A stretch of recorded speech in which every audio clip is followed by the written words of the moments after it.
Good rising, family. Good rising. Look like my new year started off with snow.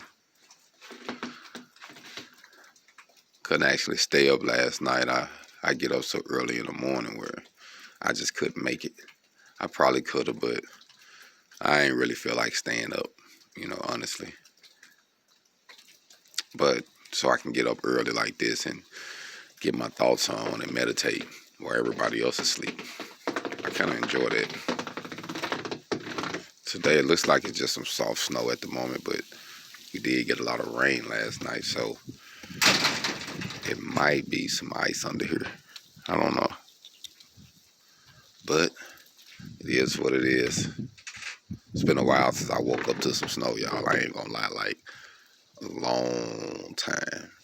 I can't tell you the last time I woke up on New Year's to some snow like this. So it's pretty though, but it is what it is.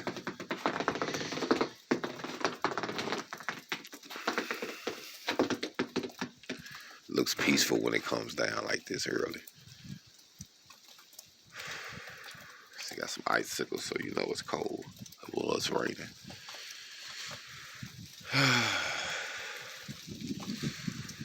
So I hope everybody is getting prepared for their new year.